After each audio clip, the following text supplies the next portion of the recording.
Então, mas voltando a esse ponto que o Pepa muito bem trouxe, a gente estava até conversando um pouquinho antes do episódio começar, né? Essa questão do Master tem uma capilaridade muito grande. Então, o ticket médio aí da turma não é esse tubarão, pelo contrário, né? É 26 pila. Tem mais cara ali de um peixe bem menorzinho. E aí, esse dinheiro, no final das contas, a FGC começou já a fazer os desembolsos, a pagar, onde vai parar? O brasileiro não tem memória nenhuma. Memória de peixe. Ele já esqueceu que a porra quebrou. Eu diria que ele tem apreço por roleta russa, o brasileiro. Não, mas ele não tem memória nenhuma. 2 dias depois, Master nem sabe. Ele ficou 3 dias sem dormir, mas hoje já bebeu e esqueceu. Então, esse lado, eu não vejo nada, não tem nada de aprendizado. Isso aí Infelizmente. Não gerou nenhum aprendizado. Mas não é um problema do Brasil, né? A memória financeira do indivíduo ela é curta. Mas no Brasil eu acho que o problema é que a própria história financeira é mais curta. Então a gente tem uma coisa mais recente. Mas eu não sei, eu acho que nesse caso, né, até é uma situação. O do Master, o que me assusta mais é pelo outro lado, né? É o tamanho de uma fraude, né? Que envolve muita gente. Eu acho que é um bom número, que nem foi Americanas, é o tamanho de uma fraude de um banco totalmente sem história. Como é que isso aconteceu? Eu tenho uma ideia, eu quero defender essa ideia aqui. Eu acho que foi uma armação com suporte institucional. Isso não andaria sem o apoio político que ele recebeu. Eu sei, mas aí que o problema é. O cara era cantor gospel, meu. De onde veio? Não é dele. Não, claro que não. Não é dele. Mas é claro. Eu até sei de onde, mas não vou falar. Ele não falou também, sei. Não, eu não falei nada, Leandro. Sem porra nenhuma. Eu não quero ter despesa com advogado. Eu não quero ter despesa com advogado. Mas é o seguinte, para quem está de longe, é um negócio que assusta assim. Eu vi quebrar Bamera 17 bi. Bamera tinha 650 bamerinos, 650 agências, tinha sido uma potência. E o cara deu uma pica de 17 bi no FGC. Aí você pega um tamborete, isso não é banco, é um tamborete. O que banco? Banco faz operação de banco. Que operação de banco que o Master fazia? Nenhuma. O cara não descontava do capital, não tinha capital de giro. O ativo dele, você lembra o que era? Era FDIC, era Fundo de Investimento Multimercado, CRI e Precatório. Ele não tinha um ativo de crédito na carteira dele. Tinha participação em todo o mico preto de ação que tivesse. Ele tinha um pedacinho. Ele tinha uma coleção de E o passivo dele era CDB de pessoa física e CDB de Instituto de Previdência estadual e municipal. Onde é que eles conseguiram isso? Eles surrupiaram dinheiro de funcionário público, na cara dura. Esse é um esquema que se repete sempre. E é inacreditável que tenham permitido isso. Isso eu acho absolutamente inacreditável. Que não seria possível. Porque o FGC vai cobrir a tinta das pessoas físicas pequenininhas. Agora, no Instituto de Previdência, quem vai cobrir é o contribuinte, é o pensionista. Mais que isso, ainda está levando junto com ele o BRB. O BRB tem um patrimônio líquido de 4 bi e tem uma tinta que a gente não sabe lá de quanto. A tinta pode ser de 4 ou pode ser de 12 bilhões de reais. Fora o que a gente não sabe, porque ainda tem dinheiro no BRB, nos fundos do BRB, porque eles colocaram o CDB nos fundos do BRB. Então o BRB está entupido até aqui. A diretoria do banco já avisou o Banco Central que vai precisar de pelo menos 4 bilhões. O Distrito Federal não tem esse dinheiro para pagar. O Tesouro Nacional, até onde a gente sabe, não tem também, a não ser que o Haddad resolva pagar. E não sei como é que vai acontecer isso. E tem mais um pepino, então, para o FGC. O FGC já vai tomar outra tinta aí. Porque se eu acho que aí é mais complicado. Eu não acredito que hoje os caras deixem quebrar. Tem o moral hurdles aí que é meio foda. Eu acho que não quebra um banco público, porque, inclusive, vai contra a própria essência desse governo. Claro. Tá certo? Que é estatizante ao extremo. Mas deveria quebrar.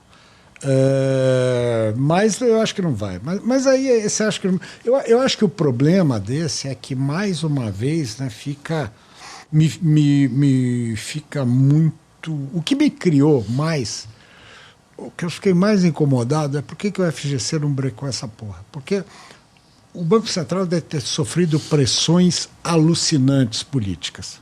né? Se lembra que chegaram até a votar para que...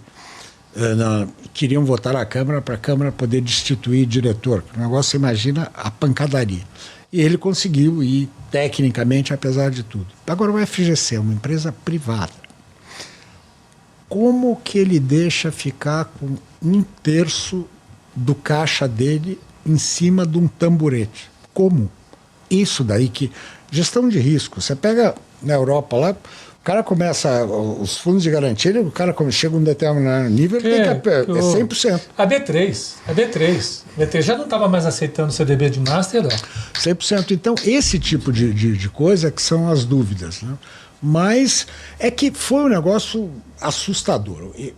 Aquela história, vivi a vida inteira em banco, sabe como acontece o negócio de deixar ele ficar desse tamanho? Porque a gente teve recente, a gente teve BVA, que foi um escândalo, você teve Banco Santos, foi um escândalo, Cruzeiro do Sul.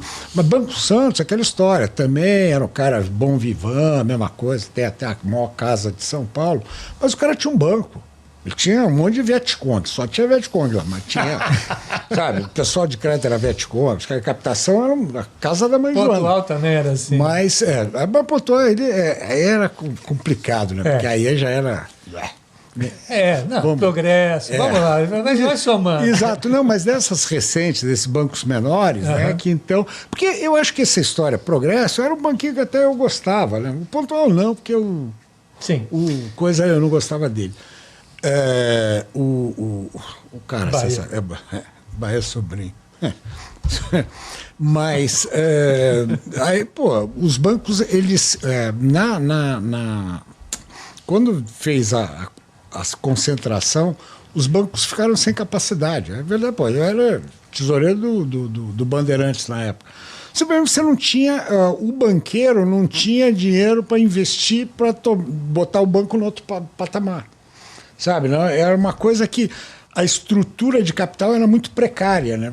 E aí você, de repente, tinha 5 bancões de verdade e o resto casa bancária.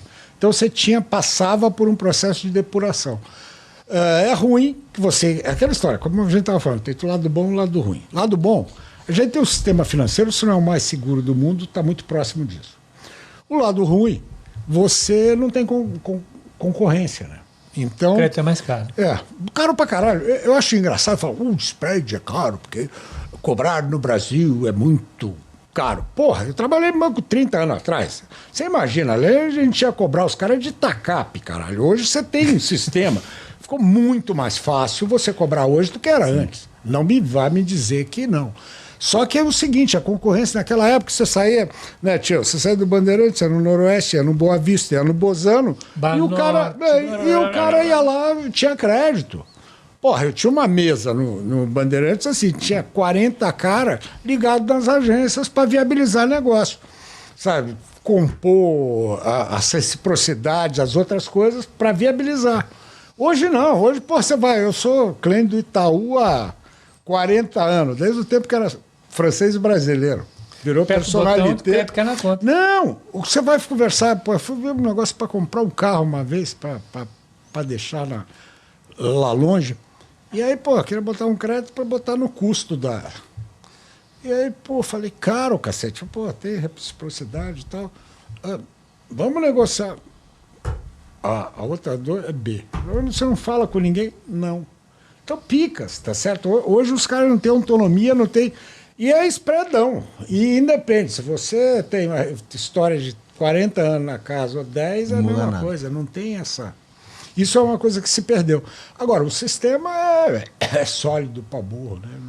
Esse é um tema interessante, porque você tem essa concorrência entre estabilidade do sistema bancário e concorrência do sistema bancário. Então, quando você tem pouca concorrência, os bancos eles aumentam o ganho deles e criam um peso morto. Esse peso morto significa menos crédito para a sociedade, o crescimento é menor. Em compensação, quando você não regula, a estabilidade ela não é tão grande. Então você leva a momentos de instabilidade que tem custos elevados. 2008, 2009 custou apenas 3 trilhões de dólares para o mundo em termos de bagunça nos PIBs. Foi uma coisa pavorosa. Mas Então, ali também tem o seguinte, né? Os caras falam, porra, o Fed entrou para segurar. E fez certo. fez. Porque se ele não fizesse isso, meu, Não, mas- a gente ia voltar a idade da pedra, ia sair com um pedaço de pau mas para pegar. Precisa, o que eu estou dizendo. Agora, a diferença, o Pepe, ele tinha que chegar 3 anos depois e falar, ó, bonitão, agora as ações de voltaram a 80 pau, senta no colo, você vai me devolver agora. É Mas isso. não, ninguém queria botar o guiso no rabo do gato. Não, tá subindo, ninguém queria ser, né, o cara do portador de más Fed. notícias. Ninguém. E com isso acabou. E ainda veio, aí para fuder veio pandemia. Aí na pandemia a base monetária dobrou em um ano. Eles já tinham multiplicado por 10, aí ele dobrou num ano. Então, aquele monstrão, ele veio O Fed ficando. estava pagando por dinheiro para o banco carregar negócio para ele. Eu acho muito louco, é que era.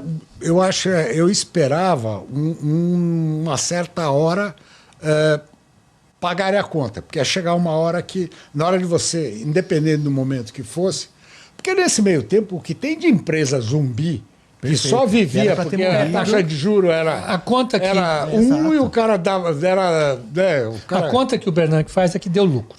É claro, porque ele pega os custos do Fed. O problema ele começou você tem que com o pegar- Haddad antes de falar.